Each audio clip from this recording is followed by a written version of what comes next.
আলহামদুলিল্লাহ ওয়াকাফা ওয়া সালামুন আলা ইবাদিহিল্লাযীনা ইসতাফা আম্মা বা'দ ফাআউযু বিল্লাহি মিনাশ শাইতানির রাজীম।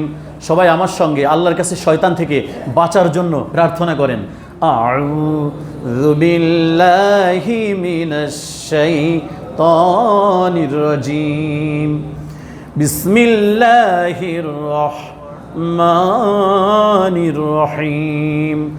والنجم إذا هوى ما ضل صاحبكم وما غوى وما ينطق عن الهوى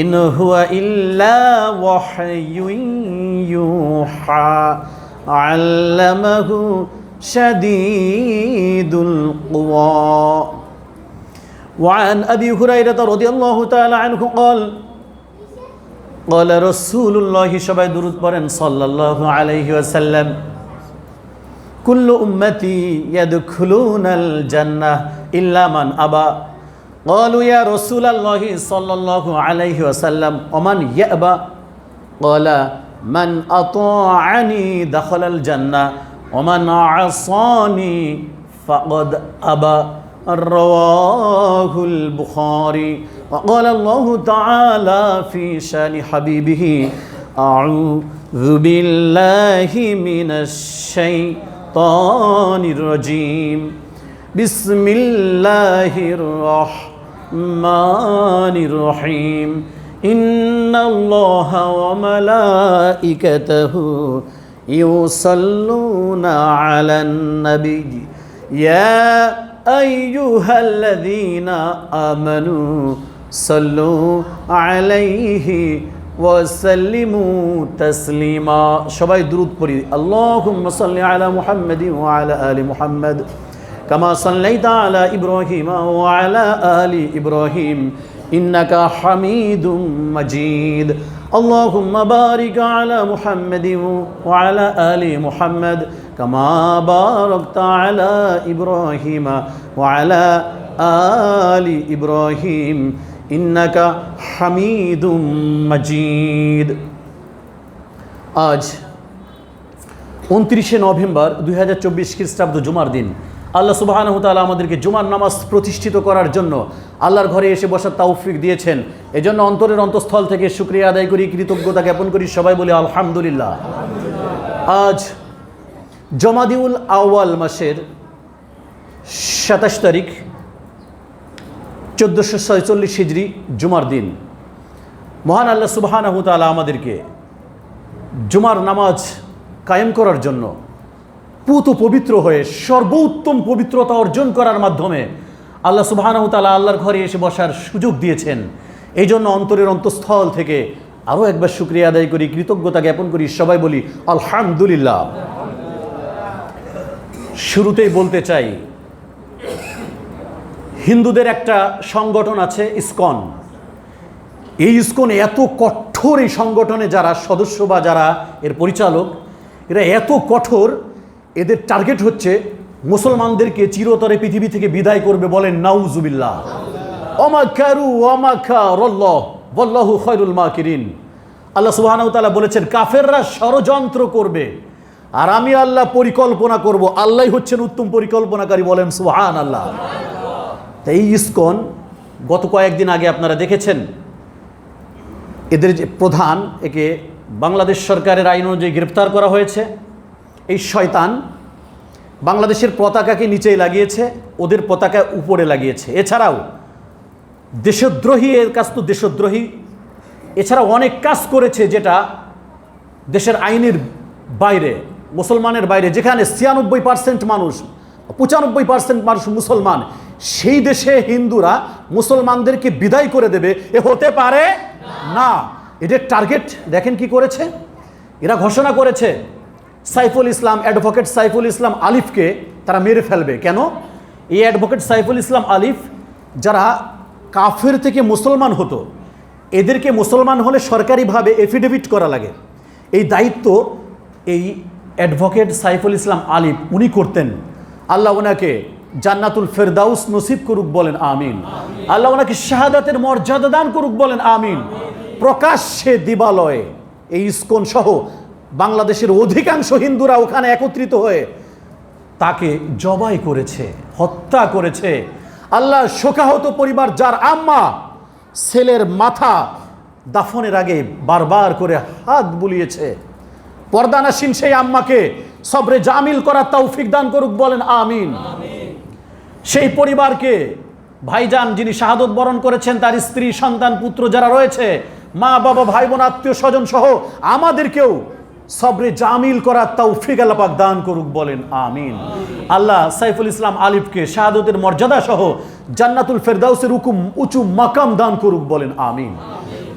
আর আমি মুসলমান ভাইদেরকে সাবধান করতে চাই, এখানে ভিডিও হচ্ছে, আপনারা দেখেছেন আমার সামনে ক্যামেরা, আপনাদের সামনে ক্যামেরা, ভিডিও হচ্ছে। এর আগে আরেকটা ভিডিও হচ্ছে। আল্লাহ said in the Holy Quran about video, number of surah 50, name of surah, Surah Qaf, verses number 17. أعوذ بالله من الشيطان الرجيم. بسم الله الرحمن الرحيم. إذ يتلقى المتلقيان عن اليمين وعن الشمال قعيد. মানুষ যখন কোনো কাজ করে, কোনো আমল করে, সে আমল গ্রহণ করার জন্য ডান কাঁধে একজন ফেরেশতা এবং বাম কাঁধে একজন ফেরেশতা সেই আমলকে লিপিবদ্ধ করে, বিশ্লেষণ হলো, ভিডিও করে, বলেন আল্লাহু আকবার। অতএব এই ভিডিও তো থেকে যাবে, হয়তোবা কোনো একদিন এটা নষ্ট হয়ে যাবে, যেতেই পারে, কিন্তু আল্লাহ সুবহানাহু ওয়া তাআলা যে ভিডিও করলেন এটা কোনোদিন নষ্ট হবে না। আল্লাহ যেন আমাদের এই মজলিসকে সেদিন ভিডিও সহকারে কিয়ামতের মাঠে নাজাতের ব্যবস্থা করে দিক, বলেন আমিন। আল্লাহ যেন সেদিন আমাদের এটার ওসিলায় মাফ করে দিক, আমরা সে আশা প্রত্যাশা করি, আল্লাহ কবুল করুক, বলেন আমিন। Here the CC is controlled by the camera. আপনারা জানেন মসজিদ সহ এর আশেপাশে সিসি ক্যামেরা দ্বারা নিয়ন্ত্রিত, আপনারা দেখেছেন। Allah said in the Holy Quran about every work of the world is controlled by the ফেরেশতা, বলেন না আল্লাহু আকবার। আল্লাহ পৃথিবীকে পরিচালনা করেন, সমস্ত কাজ পরিচালনা করেন ফেরেশতাদের মাধ্যমে, বলেন সুবহানাল্লাহ। যার আজরাইল আলাইহিস সালাম জান কবজের দায়িত্বে রয়েছেন, মিকাইল আলাইহিস সালাম আমাদের রিজিক পৌঁছানোর এবং বৃষ্টি পৌঁছানোর দায়িত্বে রয়েছেন, বলেন আল্লাহু আকবার। জিবরাইল আলাইহিস সালাম বিশ্বনবী সহ পৃথিবীর সকল নবী রাসূলদের কাছে তিনি ওহী নিয়ে আসতেন। এখনও সবে কদরের রাতে বিভিন্ন সময় আল্লাহ ওনাকে পৃথিবীতে প্রেরণ করে থাকে, বলেন আল্লাহু আকবার। ইসরাফিল আলাইহিস সালাম বাঁশি নিয়ে, সিংহা নিয়ে বসে আছেন। যেদিন দুনিয়া ধ্বংস হবে সেদিন উনি এক ফুতেই নভমণ্ডল, ভূমণ্ডল সহ এতদ উভয়ের মাঝে যা কিছু আছে এক ফুর মাধ্যমে ধ্বংস করে দেবে, এন্ড অফ দ্য ওয়ার্ল্ড। সেদিন পৃথিবী ধ্বংস হয়ে যাবে, বলেন আল্লাহু আকবার। এছাড়াও লক্ষ লক্ষ কোটি কোটি ফেরেশতারা ওনাদের আন্ডারে পৃথিবীকে পরিচালিত করার জন্য কাজ করে, এবং এমনকি আমাদের সামনে, আমাদের পিছনে আল্লাহর পক্ষ থেকে ফেরেশতা থাকে, সেনাবাহিনীর মতো গার্ড দেয়, সিকিউরিটি দেয়। আমরা যখন বিপদে পড়ি, আপদে পড়ি, সেই ফেরেশতা আল্লাহর হুকুমে আমাদেরকে হেফাজত করে। কুরআন মাজিদে 13 নম্বর সূরা রাদ 11 নম্বর আয়াতের অর্থ, বলেন আল্লাহু আকবার। শুকরিয়া আদায় করেন আলহামদুলিল্লাহ। যাই হোক, আমি আপনাদেরকে সতর্ক করতে চাই, আমিও সতর্ক থাকতে চাই। এই ইসকনদের টার্গেট হলো এদের মধ্যে যারা যুবক আছে এরা মুসলমান হবে। মুসলমান হওয়ার পরে বা তার আগে ফেসবুকের মাধ্যমে হোক, কলেজের মাধ্যমে হোক, বিভিন্ন সময় মুসলিম নারীদের সাথে তারা সম্পর্ক করবে, প্রেম ভালোবাসা করবে এবং বলবে আমি ইসলাম গ্রহণ করতে চাই। সাধারণত আমরা মায়াবী শরীর, আমাদের মন নরম হয়ে যাবে, গলে যাবে। আমরা বলবো ঠিক আছে, ওয়েলকাম। আমাদের মেয়ে ছেলেদের দিকে আপনারা খেয়াল রাখবেন, তাদেরকে বারবার করে সচেতন করবেন, মোবাইল দিয়ে নষ্ট করে ফেলবেন না। তাদের মোবাইলে ইসলামিক ঘটনা শুনতে বলবেন, ওয়াজ শুনতে বলবেন, কোরআন তেলাওয়াত শুনতে বলবেন। আমার মেয়ে, আমার ছেলে মোবাইল নিয়ে কি করতেছে আমার খেয়াল নাই, আমি জানিও না। এর কিছুদিন পরে দেখা গেল মেয়ে চলে গেছে, অথবা দেখা গেল একটা মেয়ে আমার বাড়ি চলে আসছে। এরকমই তো হচ্ছে, ঠিক কি না? ইসকনদের টার্গেট তারা মুসলমান হবে, কিন্তু তারা মন থেকে মুসলমান হবে না। এরপরে আমাদের মেয়েদেরকে তারা বিবাহ করে অবৈধ সন্তান জন্ম দেওয়ার পরে কিছুদিন পরে 2-3টে বাচ্চা হওয়ার পরে কাবিনীর টাকাটা পেড করে তারা আবার এমনিতেই চলে যাবে, বলেন নাউজুবিল্লাহ। আল্লাহ এই ধরনের ফিতনা থেকে, মুসিবত থেকে, এই ধরনের ষড়যন্ত্র থেকে গোটা মুসলিম জাতিকে, বাংলাদেশ সহ পৃথিবীর সকল মুসলমান, যে যত রাষ্ট্রে মুসলমান বাস করে সকল মুসলমান জাতিকে আল্লাহ হেফাজত করুক, বলেন আমিন। ইসকনের ষড়যন্ত্র সহ পৃথিবীর সকল কাফের ষড়যন্ত্র থেকে, খ্রিস্টানদের ষড়যন্ত্র থেকে, ইহুদিদের ষড়যন্ত্র থেকে তথা সকল কাফেরদের ষড়যন্ত্র থেকে আল্লাহ সুবহানাহু তাআলা মুসলিম উম্মাকে, মুসলিম জাতিকে আল্লাহ হেফাজত করুক, বলেন আমিন। অবশ্যই আল্লাহ হেফাজত করবে ইনশাআল্লাহ। আপনারা শুনলে অবাক হবেন, প্রত্যন্ত অঞ্চলে আমাদের একজন মুসলমান ভাই গিয়েছিল, সেখানে যাওয়ার পরে সেখানে নামাজ আদায় করলেন। নামাজের পরে ঘোষণা হচ্ছে যে আপনারা সবাই অমুক জায়গায় যাবেন, সেখানে বাইবেল পড়া হবে, বলেন নাউজুবিল্লাহ। কোরআন আসার পরে কোনো কিতাব আর গ্রহণযোগ্য না, সকল কিতাবকে আল্লাহ রহিত করে দিয়েছে। তাওরাত, জাবুর, ইনজিল, যেটাকে ইনজিলকে বাইবেল বলা হয়, সেটাকে সেগুলোকে আল্লাহ রহিত করেছে। বাট কোরআন বলেছে ওগুলো পূর্বে আসমানি কিতাব ছিল, এটা সত্য, কিন্তু এখন যেগুলো আছে ওগুলো আসমানি কিতাব আর বাকি নাই। কেননা ইহুদিরা, খ্রিস্টানেরা এই কিতাবগুলোর মধ্যে পরিবর্তন ঘটিয়েছে। অতএব আল্লাহ চূড়ান্তভাবে কোরআন দেওয়ার পরে সেই কিতাবগুলোকে রহিত করে দিয়েছে। এখন এই পৃথিবীতে একমাত্র কোরআনের হুকুম, কোরআনের আইন, কোরআনের শাসনই থাকবে। এটাই আল্লাহর পক্ষ থেকে, বিশ্বনবীর পক্ষ থেকে এটাই ফায়সালা, চূড়ান্ত সিদ্ধান্ত, বলেন আল্লাহু আকবার। অতএব আল্লাহর হুকুম, রাসূলের আদর্শ অনুযায়ী, কোরআন সুন্নাহ অনুযায়ী আমাদের সবাইকে, সকল মুসলমানকে এই জীবন অতিবাহিত করার, পরিচালিত করার, আমল করার তৌফিক আল্লাহ পাক দান করুক, বলেন আমিন। আজকের যে আলোচনা করব সেই আলোচনার বিষয়বস্তু হচ্ছে বাংলাদেশ সহ পৃথিবীর বিভিন্ন দেশে একটা ফেরকা বের হয়েছে, একটা দল বের হয়েছে। তারা বলে যে আমরা আহলে কুরআন। কি বলে? আপনাদের কথা বলতে হবে। তারা কি বলে? আহলে কুরআন, মানে আমরা কুরআনের অধিবাসী, আমরা কুরআনের অধিকারী, আমরা কুরআনিক। তারা এই পরিচয় দেয়। তারা বলে যে আমরা কোরআনকে মানি, আমরা হাদিস মানি না। কথা বলেন, কোরআন মানি, হাদিস মানি না।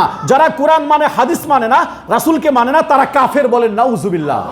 যারা বলে আমরা কোরআন মানি, হাদিস মানি না, রাসূলকে মানি না, অথচ কোরআনেই বলা হচ্ছে রাসূল, হাদিসকে মানতে হবে, সুন্নাহকে মানতে হবে, তার মানে বোঝা যায় তারা কোরআন মানে এই কথা বলে, আসলে তারা কোরআনই মানে না। তারা পথভ্রষ্ট জাতি। বিশ্বনবীর পরের থেকে এখনো পর্যন্ত এ দল রয়েছে, কিয়ামত পর্যন্ত থাকবে। সেই দল থেকে আল্লাহ আমাকে, আপনাদেরকে এবং এই ভিডিও যারা দেখবে এই পৃথিবীর সকল মুসলমানকে সেই ষড়যন্ত্র থেকে বেঁচে থাকার তৌফিক আল্লাহ পাক দান করুক, বলেন আমিন। আর যদি কেউ এর মধ্যে থেকে থাকেন, আপনাদের কাছে যদি আমাদের কোরআনের কথা পৌঁছে থাকে, অবশ্যই তওবা করবেন। কেন? কোরআনেই বলা হয়েছে আপনার রাসূলকে মানতে হবে। কোরআনেই বলা হয়েছে রাসূলের উপর যে হাদিস ওহী এসেছে সেটাকে মানতে হবে। আপনি যদি সেটা না মানেন, তার মানে আপনি রাসূলকে মানেন না। রাসূলকে না মানা মানে কোরআনকে না মানেন না, আর রাসূলকে না মানা মানে আল্লাহকেও মানেন না। অতএব আপনি আমি যদি এই ফেরকায় চলে যাই তাহলে কাফের হয়ে যাব, বলেন নাউজুবিল্লাহ। আল্লাহ সুবহানাহু তাআলা আমাদেরকে এই আহলে কোরআন থেকে, তাদের মতাদর্শ থেকে বেঁচে থাকার তৌফিক দান করুক, বলেন আমিন। এবং পৃথিবীতে যারা আহলে কোরআন হয়েছে, যারা দাবি করে যে আমরা আহলে কোরআন, আল্লাহ তাদেরকে হেদায়েত নসিব করুক, বলেন আমিন। আজকের আলোচনাটাই এটা, আপনারা একটু খেয়াল করে শোনার চেষ্টা করেন, খুব গুরুত্বপূর্ণ এটা, এই জাতির জন্য যে কত গুরুত্বপূর্ণ। আরে ভাই, আপনার মধ্যে একজন মানুষ বলতেছে কোরআন মানতে হবে, হাদিস মানা যাবে না। কেন? কোরআনেই তো আছে, তাহলে হাদিস মানবো কেন? আরে ভাই, এটা কি? অথচ রাসূল 1450 বা 1500 বছর আগে এটা বলেছে যে আমার পরে একটা দল আসবে যারা কোরআন মানবে, হাদিস মানবে না। তারা পথভ্রষ্ট জাতি, তারা কাফের। আমি যেটা হারাম করেছি সেটা আল্লাহ যেভাবে হারাম করে, আমি হারাম করলে সেরকমই হারাম হয়, বলেন আল্লাহু আকবার। রাসূল কথা বলেছেন। কুকুর হারাম, কোরআনে কথা নাই। তাহলে আপনি কি কুকুর খাবেন? কথা বলেন, কথা বলতে হবে। কুকুর খাবেন? হিংস্র প্রাণী, সিংহ, বাঘ হারাম, কোরআনে নাই। আপনি কি এগুলো খাবেন?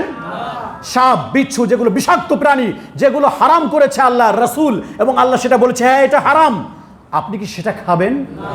কোরআনে 5 ওয়াক্ত নামাজের কথা আছে, ফজর, জোহর, মাগরিব, এশা। ফজর, জোহর, আসর, মাগরিব, এশা।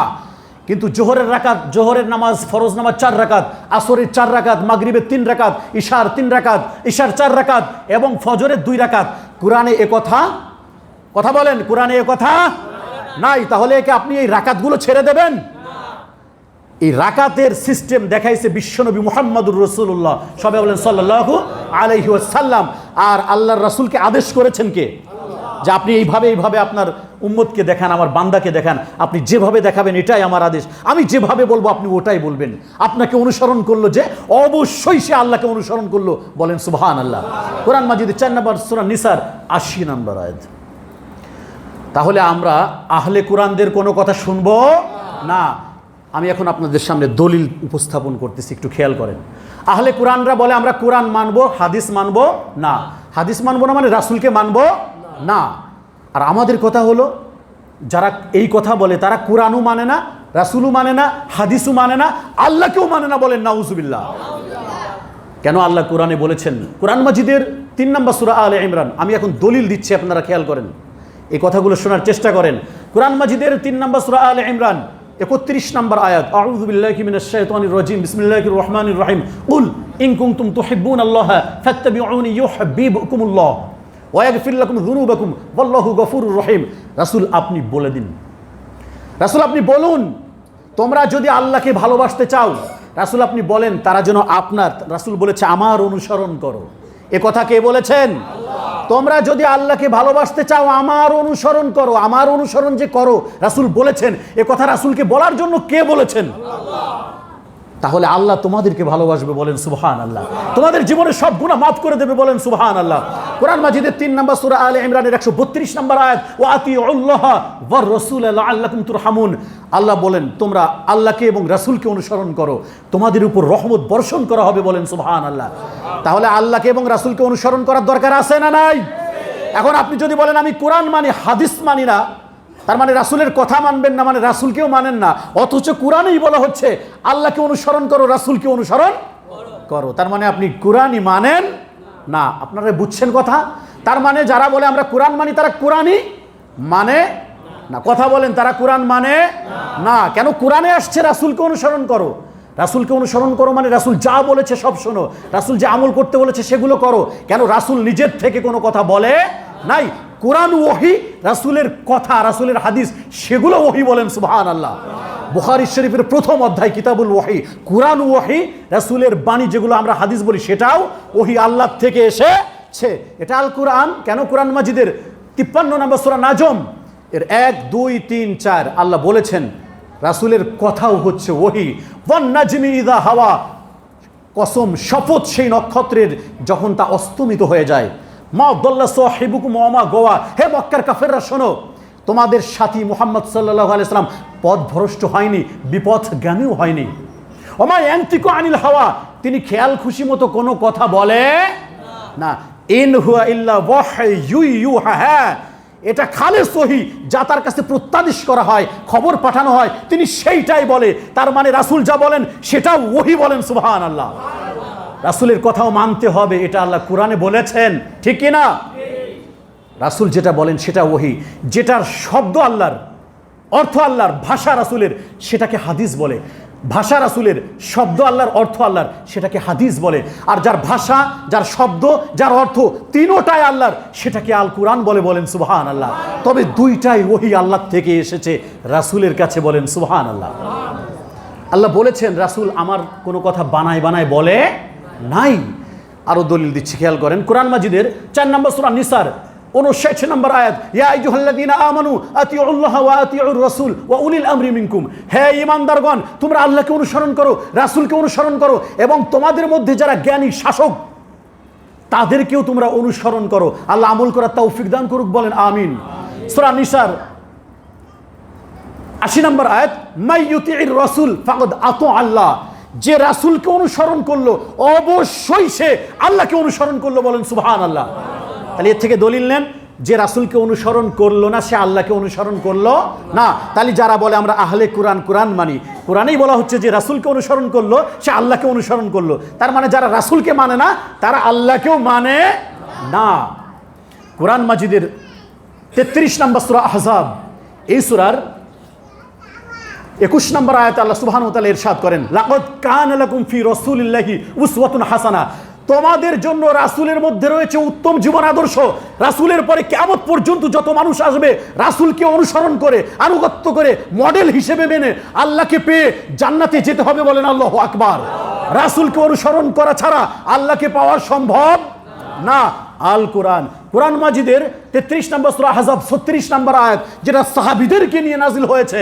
ওমা কানা লিমুমিনি ওয়ালা মুমিনাতিন ইযা কাদাল্লাহু ওয়া রাসূলুহু আমরান আই ইয়াকুনা লাহুমুল খিয়ারা। আল্লাহ এবং আল্লাহর রাসূল যেটা সিদ্ধান্ত নিয়েছে, আল্লাহ এবং আল্লাহর রাসূল যেই কাজের ফয়সালা গ্রহণ করেছে, সেই ফয়সালাকে উল্টাই ফেলবে ইমানদার নারী আর পুরুষ কখনো ভিন্ন মত পোষণ করতে পারে না। তো কোরআনের সিদ্ধান্ত আছে আল্লাহ এবং আল্লাহ রাসূলের কথা শুনতে হবে। ওমা ইয়াসিল্লাহ ওয়া রাসূলহু, আল্লাহ এবং আল্লাহ রাসূলের যারা অবাধ্যচারণ করেছে, নাফরমানি করেছে, ফাকাদ দাল্লা দালালাম মুবিনা, স্পষ্টভাবে তারা পথভ্রষ্টতায় পৌঁছে গিয়েছে, পতিত হয়েছে। বলেন নাউজুবিল্লাহ। আল্লাহ এবং আল্লাহ রাসূলকে অনুসরণ করলে কি হয়? সূরা আহজাবের 71 নম্বর আয়াত, ওমাই ইউতিইল্লাহা ওয়া রাসূলহু, যে ব্যক্তি আল্লাহকে অনুসরণ করেছে, রাসূলকে অনুসরণ করেছে, ফাকাদ ফাযা ফাওজান আযীমা, অবশ্যই সে মহা কল্যাণ, মহা সফলতা অর্জন করেছে। বলেন সুবহানাল্লাহ। তাহলে আল্লাহ এবং রাসূলকে অনুসরণ করার দরকার আছে না নাই? আল্লাহকে বাদ দিয়ে রাসূলকে অনুসরণ করা যাবে? আবার রাসূলকে বাদ দিয়ে শুধু আল্লাহকে অনুসরণ করার কথা আল্লাহ বলেছে? তাহলে যারা বলে যে আমরা হাদিস মানি না, রাসূল মানি না, শুধু কোরআন মানি, এরা কি মুসলমান? এরা কাফের। আল্লাহ তাদেরকে হেদায়েত নসিব করুক। বলেন আমিন। তাদের নামাজের অবস্থা জানেন তারা কিভাবে নামাজ পড়ে? তারা বলে যে একামত দাও, একামত হয় এরকম, আল্লাহু আকবার আল্লাহু আকবার, আকিমুস সালাতা লা ইলাহা ইল্লাল্লাহ লা ইলাহা ইল্লাল্লাহ, এলো একামত। এরপরে নামাজে দাঁড়ালো, আল্লাহু আকবার। নামাজ হচ্ছে, নামাজের শুরুতে বলে রব্বি ওয়া আউযু বিকা মিন হামাযাতিশ শায়াতিন, সূরা মুমিনুন, কোরআন মাজিদে 23 নম্বর সূরা মুমিনুনের 97 নম্বর আয়াত নামাজে দাঁড়ায় প্রথম পাঠ করে, রব্বি ওয়া আউযু বিকা মিন হামাযাতিশ শায়াতিন। এই আয়াত শেষ, এরপর রুকুতে যাবে। রুকুতে যেয়ে বলে সুবহানাল্লাহি রব্বিল আলামিন। বলেন নাউজুবিল্লাহ। এরপরে রুকুত থেকে উঠে দাঁড়াবে, দাঁড়ায় বলবে তাবারাকাল্লাযী বিয়াদিহিল মুলকু ওয়া হুয়া আলা কুল্লি শাইইন কদির। এরপরে সেজদায় যাবে, সেজদায় যেয়ে বলে রব্বিগ ফির ওয়ারহাম ওয়া আনতা খায়রুর রাহিমিন। এরপরে 1-2 সিজদা করে উঠে বসে, আর নামাজ পড়ে না। এরপরে বলে সুবহানা রব্বিকা রব্বিল ইজ্জাতি আম্মা ইয়াসিফুন ওয়া সালামুন আলাল মুরসালিন ওয়ালহামদুলিল্লাহি রব্বিল আলামিন। এই এক রাকাত নামাজ পড়ে এ কি কোনো মুসলমানের নামাজ হতে পারে? অতএব আপনাদের মধ্য থেকেই আপনাদেরকে বলবে যে কোরআন মানো, হাদিস মানার প্রয়োজন নাই। আপনারা তাদের এই কথা শুনবেন না। কেন? আল্লাহ রাসূল বলেছে এই জাতি আসবে আমার পরে, তারা এসে এরকম ধোঁকা দেবে মানুষদেরকে। অতএব সেই ধোঁকায় আমরা পড়ব না। কেন? আল্লাহ কোরআনে বলছে আমাকে মানতে হবে, রাসূলকে মানতে হবে। রাসূল যেটা হারাম করে সেটা হারাম হয়, রাসূল যেটা হালাল করে সেটা হালাল হয়। কোরআন মাজিদের 59 নম্বর সূরা হাসর 7 নম্বর আয়াত, ওমা আতাকুমুর রাসূলু ফাখুযুহু, রাসূল তোমাদের জন্য আমার থেকে যা যা নিয়ে এসেছে, আল্লাহ থেকে যা যা নিয়ে এসেছে তোমরা সেটা গ্রহণ করো। বলেন আল্লাহু আকবার। ওমা নাহাকুম আনহু ফান্তাহু, রাসূল তোমাদেরকে যেটার থেকে বিরত থাকতে বলেছে তোমরা সেটার থেকে বিরত থাকবে। অতএব রাসূল যদি কোনো জিনিসকে ইয়েস বলে, গোটা বিশ্ববাসী, মানব জাতি, জিন জাতির জন্য সেটা হালাল হয়। বলেন সুবহানাল্লাহ। রাসূল যেটাকে নো বলে, যেটা করা যাবে না, গোটা মানব জাতি, বিশ্ব জগতের জিন জাতি, মানব জাতির জন্য সেটা হারাম হয়ে যায়। বলেন আল্লাহু আকবার। এটাই হচ্ছে রাসূলের মর্যাদা। রাসূল বলেছেন, সে হাদিস আমি পড়তেছি, আপনারা শোনেন। ওয়ানিল মিকদাম ইবনে মাদি কারবিল আল কিন্দি রাদিয়াল্লাহু তাআলা আনহু কল, হযরত মিকদাম ইবনে মাদি আল কারব আল কিন্দি রাদিয়াল্লাহু তাআলা আনহু বলেন, আন্না রাসূলুল্লাহ সাল্লাল্লাহু আলাইহি ওয়াসাল্লাম কল, আল্লাহ রাসূল বলেছেন, ইউশিকুর রাজুলু মুত্তাকিয়ান আলা আরিকাতিহি, অচিরেই এক ব্যক্তি তার আসনে হেলান দিয়ে বসে থাকবে। এভাবে হেলান দিয়ে বসে থাকবে, থাকার পরে ইউহাদ্দাসু বিহাদিসিম মিন হাদিসি, যখন তার সামনে আমার হাদিস বর্ণনা করা হবে, সেই শয়তান বলবে ফায়াকুলু বাইনানা ওয়া বাইনাকুম কিতাবুল্লাহি আযজা ওয়া জাল্লা, আমাদের মাঝে তোমাদের মাঝে কোরআন রয়েছে, মহিমান্বিত কোরআন রয়েছে, তাহলে হাদিস মানার কি দরকার? বলেন নাউজুবিল্লাহ। রাসূল বলেছে সেই শয়তান চেয়ারে হেলান দিয়ে বসে অচিরেই তোমাদেরকে এই ঘোষণা শোনাবে যে আমাদের মাঝে কোরআন রয়েছে, তোমাদের মাঝে কোরআন রয়েছে, হাদিস মানার কি দরকার? বলেন নাউজুবিল্লাহ। এরপরে সে বলবে ফামা ওয়াজাদনা ফিহি মিন হালালিন, কোরআনের মধ্যে যেটা হালাল ইস্তাহলালনাহু, আমরা সেটাকে হালাল মানবো। ওমা ওয়াজাদনা ফিহি মিন হারামিন, আমরা কোরআনের মধ্যে যেটা হারাম পাবো হারামনাহু, সেটাকে আমরা হারাম মানবো, এছাড়া আর হারাম মানবো না। সেই শয়তানরা তাই বলবে। রাসূল হাদিসে শেষ অংশে বললেন, আলা সাবধান, ওয়া ইন্নামা হারামা রাসূলুল্লাহ, আমি রাসূল যেটাকে হারাম করি, মিসলুমা হারামাল্লাহ, আল্লাহ হারাম করলে যা হয় আমি হারাম করলেও তাই হয়। বলেন নাউজ, আল্লাহু আকবার। তার মানে রাসূল যা বলবে সেটা আমাদের অবশ্যই মানতে হবে। কেন? সহিহ হাদিস এত দামি, কোরআনের উপর আমল করা যেরকম আবশ্যক, সহিহ হাদিস এসে গেলে তার উপর আমল করাও আবশ্যক। কোরআনকে অস্বীকার করলে মানুষ যেমন কাফের হয়, সহিহ হাদিস অস্বীকার করলে মানুষ কাফের হয়ে যায়, বলেন নাউজুবিল্লাহ। কোরআন এবং সহিহ হাদিস এক জায়গায় রেখে যদি কেউ আমি হাদিসের উপর আমল করতে চাই, সেটাও জায়েজ। সহিহ হাদিসের এত পাওয়ার, এত ক্ষমতা, এত বিশুদ্ধতা রয়েছে। অতএব আল্লাহ সুবহানাহু ওয়া তাআলা আমাকে কোরআন সুন্নাহ অনুযায়ী এই জীবন পরিচালিত করার তৌফিক আল্লাহ পাক দান করুক, বলেন আমিন। ওয়া আখির দাওয়ানা আনিল হামদুলিল্লাহি রাব্বিল আলামিন। আর একটা হাদিস শোনাতে চাই। রাসূল বিদায় হজের ভাষণে বলেছিলেন, তারাকতু ফীকুম আমরাইন লান তাদিল্লু মা তামাসসাকতুম বিহিমা কিতাবাল্লাহি ওয়া সুন্নাহ। মিশকাতুল মাসাবিহ, মিশকাত শরীফের 186 নম্বর হাদিস। আল্লাহ রাসূল বলেন, হযরত মালিক ইবনে আনাস থেকে বর্ণিত হাদিসটা, আল্লাহ রাসূল বলেছেন বিদায় হজের মাঠে, আমি তোমাদের মাঝে দুইটা জিনিস রেখে গেলাম, একটা হচ্ছে আল কুরআন, আর একটা হচ্ছে আমার সুন্নাত, আমার হাদিস, আমার জীবন আদর্শ। কোরআনের ব্যাখ্যা কে বলা হয় সেটা, কোরআনের জীবন্ত ব্যাখ্যা রাসূলের জীবন আদর্শ। গোটা জীবন রাসূলের 63 বছরের জীবন, 40 বছর থেকে নিয়ে 23 বছর কোরআন নাজিল হয়েছে। নাজিল হওয়া থেকে শুরু করে রাসূলের গোটা 63 বছরের মধ্যে 23 বছর যত ব্যাখ্যা দিয়েছেন, বিশ্লেষণ করেছেন, সেটা হচ্ছে কোরআনের ব্যাখ্যা বিশ্লেষণ, বলেন আল্লাহু আকবার। যেমন কোরআনের মধ্যে আছে ওযু করো, মাথা মাসে করো, হাত ধোও, পাও ধোও, মুখমণ্ডল ধৌত করো, আর কিছু নাই। রাসূল ওযু করে দেখাইছে কিভাবে ওযু করতে হবে। আল্লাহ আমল করার তৌফিক দান করুক, বলেন আমিন। কোরআনে আছে নামাজ পড়ো, কিভাবে আছে দেখায় নাই, রাসূলকে আল্লাহ বলেছে এইভাবে দেখান, সেইভাবে আল্লাহ আমাদের নামাজ পড়ার তৌফিক দান করুক, বলেন আমিন।